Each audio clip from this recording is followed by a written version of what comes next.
오늘 우리에게 주시는 하나님의 말씀은 베드로전서 2장 9절에서 17절 말씀입니다.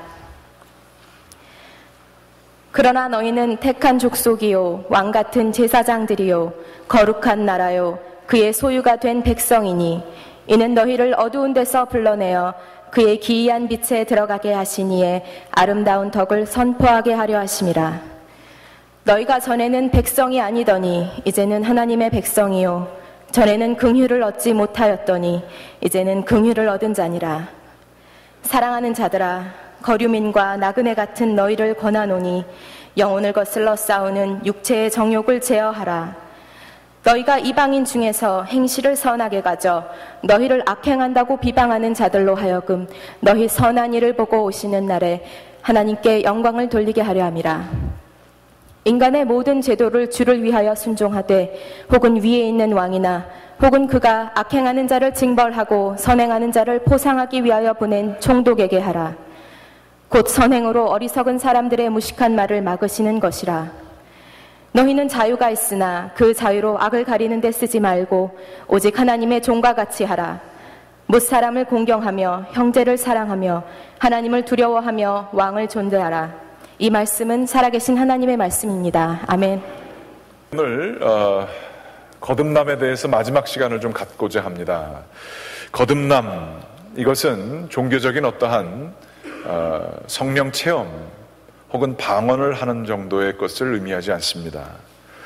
아니면 세상적인 기준으로 굉장히 죄 가운데 있던 사람들, 마약 중독이나 감옥을 가거나 세상적으로도 아주 무시를 받던 사람들이 은혜를 받고 정상적인 삶을 살게 된 것을 거듭남이라고 우리들이 얘기할 때가 많이 있습니다. 그런데 우리들이 계속해서 보았던 것은 그것이 아니다, 이런 것을 보았습니다.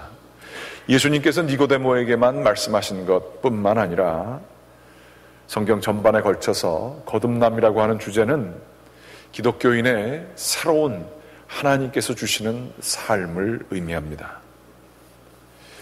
거듭났다라고 하는 표현은 우리의 변화가 매우 극단적이고 철저하게 이루어졌다는 것을 의미합니다. 육신으로는 태어났지만 영적으로는 태어나지 못한 저희들이 그 내면 세계에 있어서의 온전한 변화가 일어나게 되었을 때에 이거는 옛사람과 지금 내 새 사람의 모습이 너무나 다르기 때문에 이것을 거듭났다라고 이야기를 하는 것이지요. 그런데 그 언어에서 나타나는 태어나다라고 하는 그 언어는 의미하는 바가 여러 가지가 있습니다. 2주 전에는 저희가 태어났다 그러면 자라야 된다, 성화에 대해서 얘기했습니다. 하나님과 더불어서 동행하는 삶에는 열매가 늘 있어야 합니다. 그리고 그 관계가 계속 유지되어야 합니다. 오늘은 이 거듭났다라고 하는 것이, 태어났다라고 하는 것이 의미하는 바, 결코 공백 상황에서 혼자만의 변화, 그것을 우리들이 거듭났다라고 표현하지 않는다는 사실을 나누려고 합니다. 즉 거듭났다, 태어났다라고 하는 것은 그 태어나게 한 가족이 있다라고 하는 사실입니다. 어린아이가 태어나면 그 태어난 아이를 그 가정 안에서 정말로 사랑과 헌신으로 그를 자라나게 하는 것 부모의 사명입니다. 가족은 가족만의 독특한 문화를 가지고 있습니다. 그 가족 안에서 그 아이가 자라나게 될 때에 그 가족의 진정한 일원이 되고 자녀가 되는 것입니다. 가족이 가진 문화다라고 할 때에 이 문화는 조금 총체적이고 다양한 것을 의미합니다. 우리들이 볼링 클럽이다 이렇게 얘기를 하면 볼링을 치는 것 이외에 여러 가지 다른 요소들은 다 다르게 가지고 있습니다. 볼링 하나만이 전체적인 그 그룹의 공통된 요소가 되게 되지요. 그렇지만 가족이다 하는 그 말씀 안에는 문화가 있는 것이고요. 그 문화는 매우 다양한 형태로 총체적으로 드러납니다. 밥을 먹을 때에 우리 한국 사람들은 숟갈과 젓갈을 가지고 먹지만 서양 문화에서는 포크와 나이프를 가지고 먹지요. 뿐만 아니라 밥을 먹는 그 내용 자체도 다르고 요리법도 다릅니다. 그것만이 아닙니다. 말하는 것과 생각하는 것, 음악을 듣는 것 자체도 다 문화가 달라지게 되지요. 그런 것처럼 거듭난 사람들은 하나님의 가족 안에 태어나는 것입니다. 이 거듭남을 통하여 우리가 바뀌어지는 것은 그저 예전에 안 갔던 교회에 내가 그 시간을 내서 간다, 그리고 교회에서 무엇을 한다, 이 정도에 해당하는 것이 아닙니다. 거듭남이라고 하는 것은 매우 극단적이고 뿌리에 있어서의 변화를 의미하기 때문에 삶의 모든 면에 있어서의 변화, 그것을 거듭남이라고 일컫습니다. 오늘 저희들이 베드로전서 2장 9절 말씀서부터 쭉 보아왔지만 이 교회, 이 베드로전서 2장 1절서부터 8절까지의 말씀은 교회를 성전이다라고 얘기를 하고 있습니다. 예수 그리스도 신령한 산돌이라고 얘기를 하고요. 그 예수 그리스도를 주춧돌로 삼아서 주변에 교인들이 하나하나씩 벽돌이 되고 돌이 되어서 집을 이룬다. 이것을 교회의 어떠한 모습이라 이렇게 얘기를 하고 있습니다. 일단 보게 되면 모든 종교는 그 하나님과 교통할 수 있는 장소가 필요합니다. 이슬람 같은 경우는 사원이 필요하고 불교도 절이 필요합니다. 그 안에서 독특한 양식을 가지고 그 건물을 통하여 그 신적인 존재 혹은 종교적인 영성이 프랙티스 되게 됩니다. 그런데 교회도 역시 건물이 있지 않느냐라고 얘기를 할 수 있겠죠. 그렇지만 교회는 참 이상하게도 교회의 본질 자체는 결코 건물이 아니라는 것을 어린아이에게까지도 주입시키게 됩니다. 그 이유는 바로 교회의 참된 모습은 사람이라고 얘기하는 것이지요. 과거의 초대교회에서는 사람들이 결코 교회당이라고 하는 곳에서 만나지 않았습니다. 가정에서 가정 예배를 드렸고요. 조금 큰 집 있으면 거기서 모였습니다.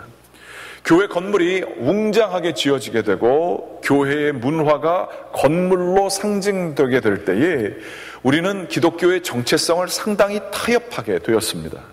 그럴 수밖에 없었던 시대적인 상황도 있겠지만 교회는 건물이 아니라 바로 사람이고 사람 하나하나가 벽돌이라고 하는 이 성경에 나타난 아주 그 강력한 그 비유의 증거를 우리들이 그저 하나의 유비적인 것으로 끝나버리게 된 것이에요.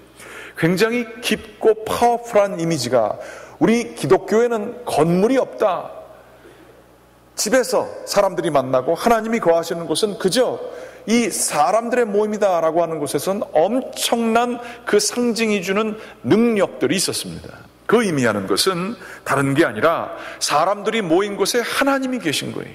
어디건 시장통이건 집이건 어디건 그 그리스도인들이 모인 곳에 바로 하나님이 계실 수 있다라고 하는 그 자신의 사명감, 기능적인 종교인이 아니라 전적으로 변화되게 된 자신의 모습, 이것을 드러내는 것이 바로 교회는 건물이 아니라 사람이다라고 하는 그 메시지 속에 들어가 있는 것입니다. 그래서 요즘에 얘기하기를 교회에 그저 다니지 말고 교회가 되십시오라고 하는 구호들이 많이 있죠. 교회의 본질에 대해서 심각하게 고민하면서 나오는 얘기입니다. 그런데 이 교회가 우리 사람이다, 변화된 그리스도의 사람이다라고 하는 곳에 아주 또 깊은 영적인 통찰이 있습니다. 그것은 바로 다른 것이 아니라 교회라고 하는 건물, 그 교회라고 하는 공동체가 이루어지기 위해 수고하는 사람들이 있어요. 섬기는 사람들이 있어요. 그 사람들, 섬기는 사람들, 정말로 더 많이 일을 하면 할수록, 섬기는 자리에 있으면 있을수록 그 건물에서 그런 것처럼 더 중요한 돌입니다. 이 중요한 돌들, 훨씬 더 비중이 있고 강한 자들을 밑에다가 두게 되는 것이 건물이지요. 밑에 돌들을 몇 개를 쫙 빼게 되면 전체 건물이 무너질 수 있습니다. 그런데 그 밑에 돌들이 강하게 그 건물을 유지하고 있을 때 비록 위에서는 뭔가 일어날 수 있어도 건물이 유지될 수 있습니다. 이게 바로 우리 교회라고 하는 문화, 교회라고 하는 정체성의 의미가 바로 섬기는 데 있다라고 하는 것을 잘 드러내주는 그러한 모습이라 볼 수가 있겠습니다. 오늘 말씀 다 같이 한번 좀 읽어보겠습니다. 베드로전서 2장 9절인데요. 이게 제가 거의 만 5년 전쯤에 2010년도에 와서 처음 한 설교 본문이었고 이걸 가지고 오래 했었습니다. 이 한 5년 지나고 지금 6년 차에 제가 들어가는데 이 말씀을 같이 읽게 됩니다. 같이 한번 2장 9절 읽어보겠습니다. 그러나 너희는 택하신 족속이요 연 나라요 그의 소유가 된 백성이니 이는 데서 불러내어 그의 기이한 빛에 들어가게 하신 이의 아름다운 덕을 선포하게 하려 하심이라. 아멘. 여기서 섬기는 자, 섬기는 문화, 이게 교회의 아주 중요한 문화라고 한다면 그것을 드러내는 말이 무엇일까? 여러 가지가 있을 수 있겠지만 왕 같은 제사장이다라고 하는 말 속에 들어가 있습니다. 왕과 제사장은 구분이 되지요. 왕은 사람들을 보고 사람들을 다스리는 자가 왕입니다. 그러나 제사장은 사람들의 아픔과 죄를 등을 돌리고 사람들을 대변하여 주님께 갖다 주는 사람, 어디를 바라보느냐가 정반대인 게 왕과 제사장이 차이가 나는 것입니다.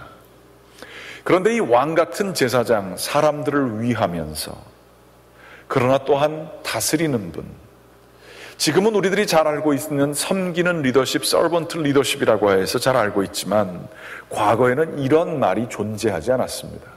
왕은 다스리는 자였고요, 왕은 그 사람들 위에 군림하는 사람이었습니다. 그런데 예수 그리스도께서는 이 땅에 오셔서 자신을 왕으로 소개를 하셨습니다. 메시아, 유대인 왕으로서 자신을 드러내셨고요, 그의 마지막 죽음 때에 사람들은 예수 그리스도가 자신을 왕이라고 하였다는 사실을 기억하고 조롱하며 왕관으로 상징되는 것을, 금관은 줄 수 없으니까 가시관을 주고 홍포, 빨간 망토를 그 왕의 그 어떤 그 옷이라고 보여졌는데 그것을 주고 지팡이 하나를 주면서 이게 왕이 가지고 있는 셉터, 왕의 지팡이라고 보여주면서 너가 왕이면 한번 왕청 흉내 내봐라 라고 하면서 예수님을 조롱하였던 것이지요. 예수님은 정말로 왕처럼 예루살렘 성에 입성하셨습니다. 예수님이 왕인 줄 알고 왕으로 또 태어나신 것을 알고 헤롯 대왕은 그에게 또한 죽음을 명하도록 하지요. 예루살렘 성에 입성하실 때에 예수님께서는 나귀를 타고 오셨습니다. 여기에 참 재미있는 사연이 있습니다. 나귀는 굉장히 적고 정말로 아주 보잘것이 없습니다. 왕이라면 적어도 말을 타고 왔어야 되지요. 말은 아름답고 크고 아주 그 힘센 것을 상징합니다. 참 재미있는 것은 하나님께서 구약 성경에 보게 되면 말을 싫어하셨습니다. 말 자체를 싫어한 것이 아니라 이스라엘 왕에게 돈을 많이 쌓아놓지 말 것과 또한 여자들 많이 두지 말 것과 더불어서, 그건 이해가 가잖아요. 그 통치하는 데 집중하라고 이제 그렇게 하시는 거죠. 근데 말도 많이 두지 말라고 하셨어요. 왜 그러셨느냐? 바로 말은 전쟁을 하는 데의 최고의 무기였기 때문에 그랬었습니다. 말을 타고 싸움하면 몇 사람들을 충분히 감당할 수 있지요. 말과 병거, 전차들, 이런 것들은 강력한 전쟁을 치룰 수 있는 도구였었습니다. 하나님은 이스라엘 왕에게 이러한 전쟁의 도구로 너의 나라를 군림하거나 다스리려고 하지 말라고 하는 메시지를 처음서부터 확실히 주셨습니다. 그런데 이 말과 대비되는 동물이 있으니 전쟁이 아니라 사람들의 짐을 실어주고 사람들이 정말로 거기에 우리식으로 얘기하면 용달차나 픽업 트럭 비슷하게 아무 때나 거기에다가 뭘 둬가지고 움직일 수 있는 나귀가 있었습니다. 말은 그 기세서부터 등등하고 당당한 모습을 가지고 있는 그러한 동물이었다고 한다면, 나귀는 덩치도 작고 생긴 것도 보잘것없고 정말 짐만 나르는 아주 형편없는 섬기는 동물이었습니다. 예수 그리스도께서 나귀를 타신 것은 바로 하나님이 친히 다스리기 때문에 나는 섬기는 자리에 위치하겠다라고 하는 아주 눈으로 보여지는 시청각 교육 자료였던 걸 볼 수 있습니다. 참고로 말씀드리면 이스라엘 왕들은 말은 타지 말라고 했으니까 탈 수 없고 나귀는 체면상 탈 수 없으니까 말과 나귀를 교배를 시켜서 노새, 조금 좀 큰 거, 이거 해다가 노새를 타고 다녔습니다. 그래서 노새를 타고 다니면 왕족 중에 하나라고 생각했습니다. 참 인간의 아주 기술적이고 기묘한 그러한 자세가 거기 들어가 있죠.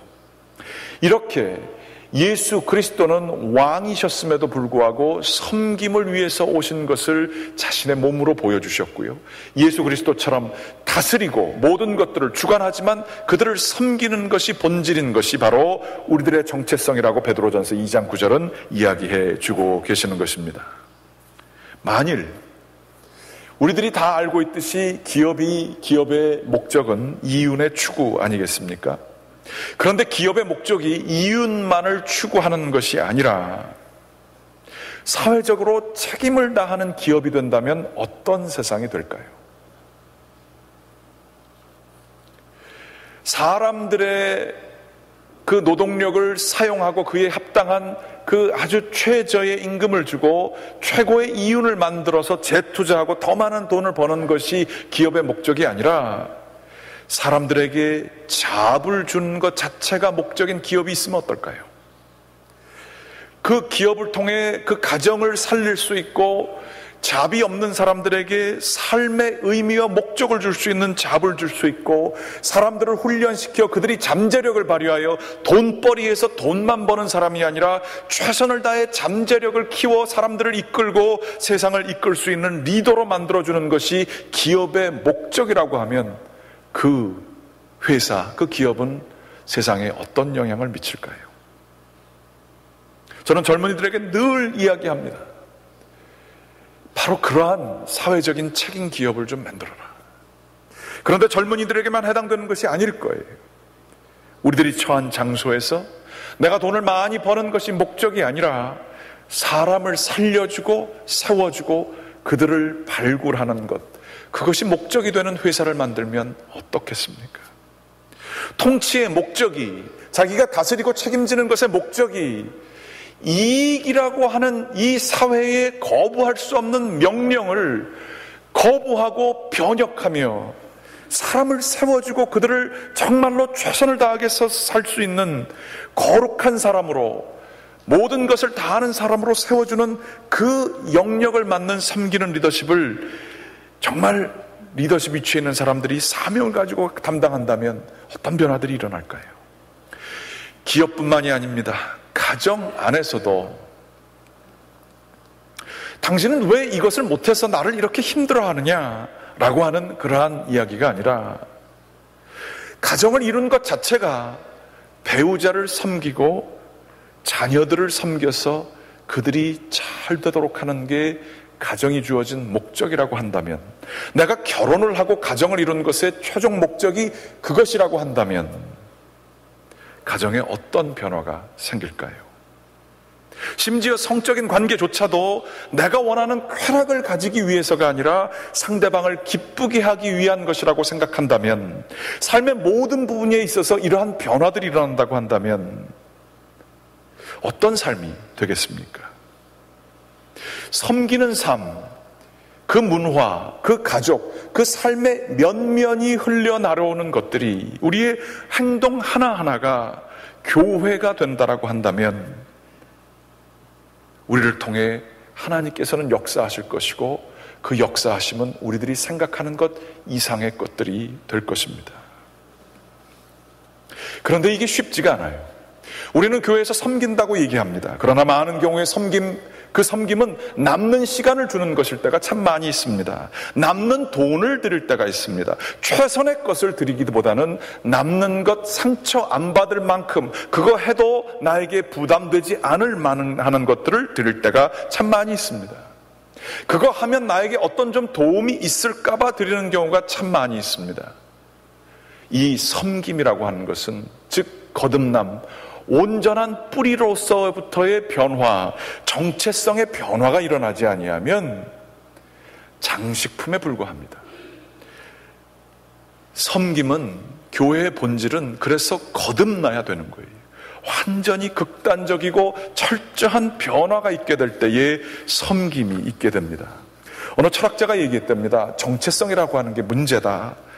왜냐하면 사람이 자기 자신에게 대해서 프라이드, 자부감을 갖고 의미 있는 존재며 특별한 존재임을 느끼게 하는 그 모든 것들 가운데에 배탁성과 억압과 폭력이 있기 때문이다, 이렇게 얘기했어요. 말이 되게 어렵지만 이런 겁니다. 극단적인 우파 사람들도 그렇고 극단적인 좌파도 그렇고 무슬림의 경우도 그렇고요, 자기네들이 굉장히 서로가 다 달라 보이지만 이 사람들이 공통적으로 미국에서 총기 사고와 폭력, 테러들이 일어나고 있지만 이 사람들이 하는 얘기는 자기네들의 가지고 있는 어젠다를 세상 사람들이 집중하고 그것이 얼마나 옳은가를 보여주기 위해서 폭력을 행사하는 것이지요. 자기가 이 세상과 얼마나 틀리며 세상은 얼마나 잘못됐으며 세상 사람들은 정말로 알아야 될 것을 알지 못하고 나쁜 길로 가고 있기 때문에 주의를 집중시켜 자기의 어젠다를 통과시키고 하는 것, 자기의 정체성을 드러내고자 하는 것, 이것이 바로 내용이 달라도 나타나는 형태는 같다는 거예요. 그게 잘못된 정체성이 극화되었을 때에 나타나는 모습이에요. 우리가 비록 이러한 일들을 하지는 않지만 우리 가운데에 그러한 것이 참 많이 있어요. 우리가 얼마나 많은 사람들을 욕합니까? 이 사람이 어떻게 이 담당해야 될 일을 어떻게 왜 하지 못할까라고 하며 옳고 그름을 가지고 나는 다 하는 것처럼 생각하고 그 사람들을 끊임없이 비판합니다. 다스리는 자들이 왜 이런 것들을 못할까라고 하며 끊임없이 그들을 비판합니다. 물론 비판하는 것 자체가 틀린 건 아니지만 그런 과정 속에 우리는 선하고 알 것을 다 아는 사람이고 헌신적이고 열심히 모든 것을 다 하는 사람이라고 생각합니다. 그러면 자기 자신은 굉장히 귀한 사람이라고 생각하게 되지요. 그러면서 부부 사이에서 늘 그럴 수 있는 것처럼, 공동체 사이에서 늘 그럴 수 있는 것처럼, 왜 당신들은 이거밖에 못하느냐, 나 정말 같이 못하겠다, 공동체를 떠나거나 사람들을 비난하고 극단적으로 싸우거나 심지어 우리에게 더 많은 힘이 있다고 한다면 합법적인 안에서 폭력과 비난과 비판을 행하는 것, 어디에도 다 있는 모습입니다. 그러나 우리 주 예수 그리스도는 바로 이 자아의 문제를 해결하신 분이에요. 오늘 말씀에 보게 되면, 9절 말씀에 보게 되면 너희는 택하신 족속이다. 너희가 되게 된 것은 너희 스스로가 선택한 것이 아니라 하나님께서 너희들을 선택하셨다.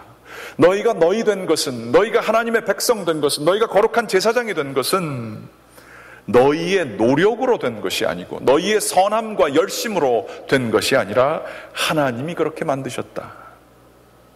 이렇게 거듭나라라고 얘기를 하고 계십니다. 또 특별히 오늘 말씀 속에 그의 소유가 된 백성이라고 하는 말씀이 있습니다. 이 말씀은 조금 번역을 하자면 정확한 번역이 아닙니다. 그분이 돈을 주고 우리를 사셨다라고 하는 얘기입니다. 소유라고 하는 얘기가 이제 그런 얘기예요. 무언가를 희생해서 우리를 자기의 것으로 만드셨다라는 얘기고요. 좀 더 정확하게는 하나님은 뭐가 필요하신 분이 아니세요. 세상의 모든 것이 자기 것이세요. 그러므로 하나님의 속성에 근거해서 이 얘기를 보게 되면 하나님은 모든 것을 가졌지만 그 중에서 우리들을 참 보물처럼 귀하게 여기셨다. 자신의 아들을 내줄 정도까지 귀하게 여기셨다. 그게 바로 이 그의 소유가 된 백성이라고 하는 뜻에 속해져 있는 것입니다. 그러나 우리는 참 많은 경우 내가 귀한 사람인지를 입증하기 위해서 정말 열심히 삽니다. 남자들의 같은 경우는 내가 무슨 잡을 가지고 있고 어떠한 학벌이 있으며 이러한 생산 능력을 가지고 있다는 것을 끊임없이 증명하기를 즐거워합니다. 그래야 내가 귀한 존재인지를 증명해낼 수 있기 때문에 그렇습니다. 열심히 일하는 많은 이유 중에 하나가 내가 귀한 존재인지를 대접받기 위해서, 아무도 모르는 그러한 무시되는 존재가 되지 않기 위해서 우리들은 열심히 일하는 경우가 참 많이 있습니다. 또한 자신이 얼만큼 잘할 수 있는지에 대해서 입증하려고 하는 우리들의 모습이 있어요. 심지어 자식에게도 그것을 투영하는 경우도 있어요. 엄마들 같은 경우에 자식이 잘 되는 것이 나의 삶의 목표예요. 그것은 바로 나의 헌신을 의미하고 나의 그 아이에 대한 사랑을 의미하는 경우가 많이 있어요. 심지어 사람들에게 너무나 많은 것을 베푸는 사람들도 사람들을 잘 대해주는 섬김의 대명사 같지만 그 사람이 만일 남들을 플리즈하는 것 자체, 그것에 목표를 두고 한다고 한다면 그 사람은 그 문제 있는 거예요. 남들한테 모든 걸 다 잘하려고 하지만 잘하려고 하는 이유가 내가 좋은 사람인 것을 증명하기 위해서 하는 경우가 참 많이 있어요. 결국에는 다른 사람들이 중요해서 하는 게 아니라 나 때문에 하는 거예요. 일도 열심히 하고 남들에게 잘하는 것도, 사람들에게 헌신하는 것조차도 그 내면 세계 속에 보게 되면 예수 그리스도 그분으로 말미암아 거듭나지 아니하면 그 내면 속에 자아 덩어리 때문에 그러한 것들을 하게 되는 경우가 참 많아요. 그거는 온전한 섬김이 아닙니다. 온전한 섬김은 거듭난 자들이 하나님으로 충만하게 되었을 때에 거기서부터 하나님이 주시는 힘을 가지고 하는 것이 바로 섬김입니다. 내 힘으로 하는 것이 아니라 주님이 주시는 힘으로 하는 것입니다. 지난번에 말씀을 나눈 적이 있습니다. 엠마오 무브먼트라고 하는 그러한 얘기인데요. 프랑스의 어떤 정상적인 가장이라고 볼 수 있는 사람이, 남자가 잡에서 어떻게 하다가 레이업이 되게 됐대요. 그래서 돈을 벌지 못하게 되자 관계도 워낙 안 좋았는데 아내와 아기가 자기를 떠나게 되었습니다. 이혼도 하게 됐어요. 그러면서 이 사람이 삶의 목적을 잃어버렸어요. 내 정체성을 잃어버렸어요. 나 존재의 의미를 잃어버렸어요. 내가 왜 살아야 되는지를 모르겠는 거예요. 그러면서 우울증에 빠져서 자살 충동이 일어나게 됐습니다. 그런데 자살을 하게 할 때에 막는 게 하나 있었어요. 이게 이분이 천주교의 신자였는데 자살하면 천주교에서는 미사도 안 드려드립니다. 장례식도 안 해줍니다. 또 자살하면 다 지옥 간다 그래요. 그래서 그게 겁나서 신부한테 그 상담을 했습니다. 그런데 그 신부님이 얘기를 다 듣더니 하는 얘기가 정말 자살하시는 길밖에 없겠네요. 이렇게 얘기를 했어요. 죽으시는 게 당연하네요. 나라도 그렇겠네요. 이러고 얘기를 하시는 거예요. 이 사람이 깜짝 놀랐어요. 그럼 죽으란 말입니까? 죽어도 괜찮습니까? 근데 그분이 아주 예기치 않은 반응을 보여주세요. 죽을 땐 죽으시더라도 어차피 죽는 거 똑같은 거니까 한 달만 내가 지금 일손이 없어서 그런데 좀 나 좀 도와주시고 죽으십시오. 말이 안 되는 얘기잖아요. 이 심각한 질문 있는 사람에게. 그런데 그 이야기는 뭐냐, 이 신부님은 장피에르라고 하는 신부님으로서 가난한 사람들에게 집을 주어지는 무브먼트를 엠마오 무브먼트라고 하는데 그걸 시작하신 분이세요.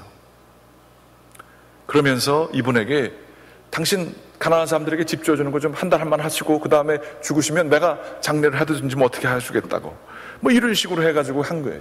한 달 동안 정말로 의미 없는 노동을 합니다. 내가 왜 이 일을 해야 되는지 모르면서 그냥 합니다. 시간이 흘러서 집이 다 젖이고 나서 그 집 주인에게 열쇠를 주는 순간입니다. 자기보다 더 나이가 많이 들었고 잡도 없으며 기구한 사연을 가진 그 집 주인이 집을 얻게 되고 자신이 노력하여서 지은 집을 갖게 될 때에 열쇠를 받으며 눈물을 흘리며 오열을 합니다. 그는 거기에서 자신의 가슴이 뜨거워지는 것을 경험합니다. 이럴 수도 있네. 이게 뭐지? 그때를 놓치지 않고 신부님이 얘기했다 그러죠. 집 하나 더 지으실래요? 집을 몇 개를 더 짓게 되면서 이 사람이 치유를 받게 됩니다. 예전에 살았던 목적은 내가 열심히 일해서 남들에게 선한 것을 해서 나의 존재를 입증하고 내가 남들보다 높아지고 나의 정체성을 갖게 되고 내가 이만큼 필요한 존재인 것을 입증하고 이러한 선한 사람이고 이게 사는 게 목적이었는데 전혀 다른 삶을 살게 되는 자아를 갖게 됐어요. 자기가 존재하는 이유가 마땅히 죽어야 되는데 존재하는 이유가 남들을 살리기 위해서 존재하는 거예요. 그리고 거기에 큰 세상에서 맛볼 수 없는 기쁨이 있었습니다. 그게 쉽기만 했겠어요? 다 그렇게 감사함으로 받았겠어요? 그 사람이 그거 말고 또 다른 돈 버는 일로 가고 싶지 않았겠어요?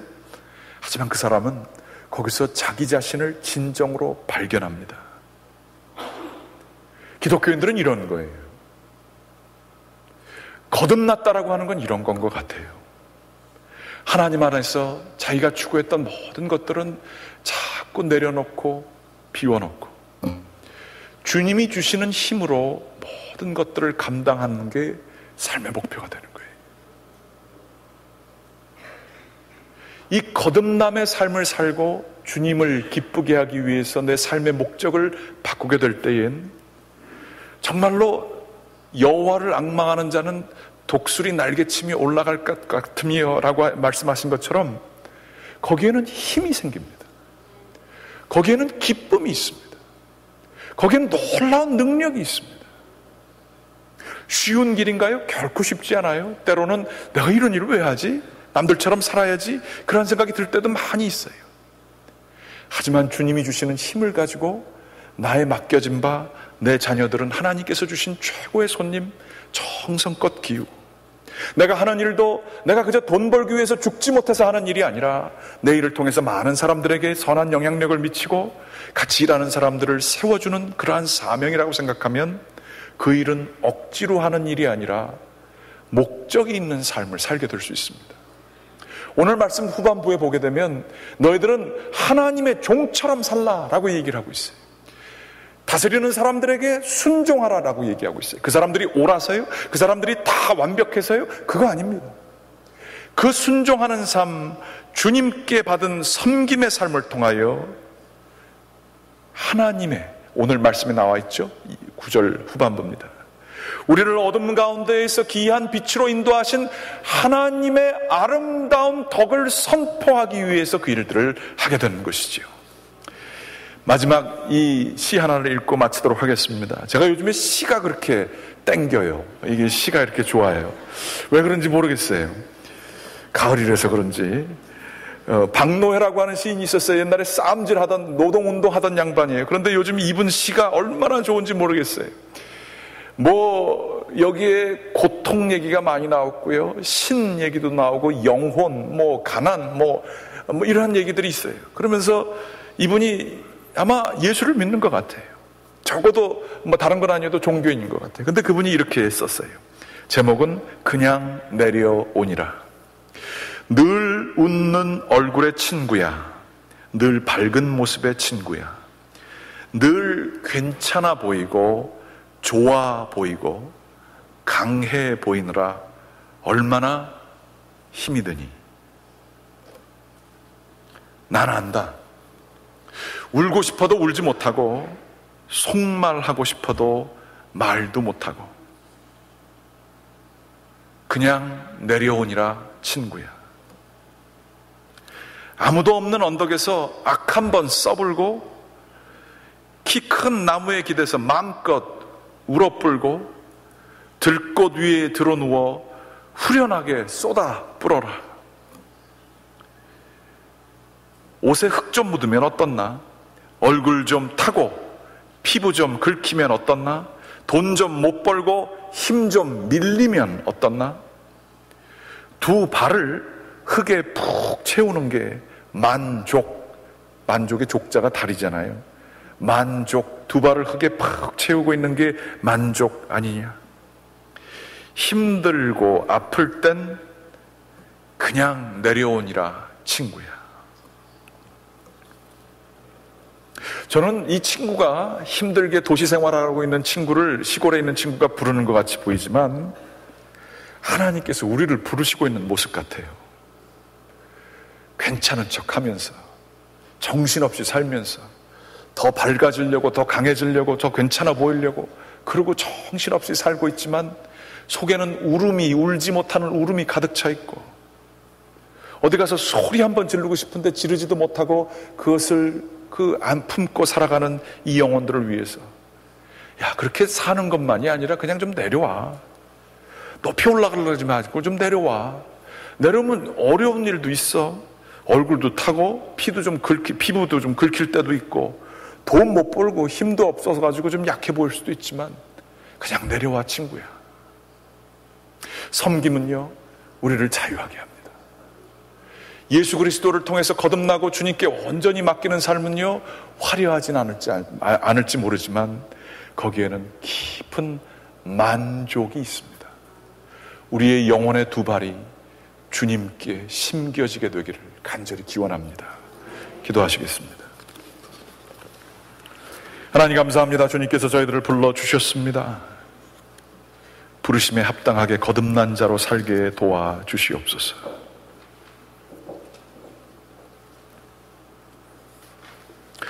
하나님과 더불어 동행하게 하여 주시옵소서. 저희의 존재가 뿌리서부터 변화되게 도와주시옵소서. 내려놓고 또 내려놓게 도와주시옵소서. 그리하여 하나님으로 충만한 삶을 은혜 가운데 살게 도와주시옵소서. 예수 그리스도의 이름으로 기도드렸습니다. 아멘.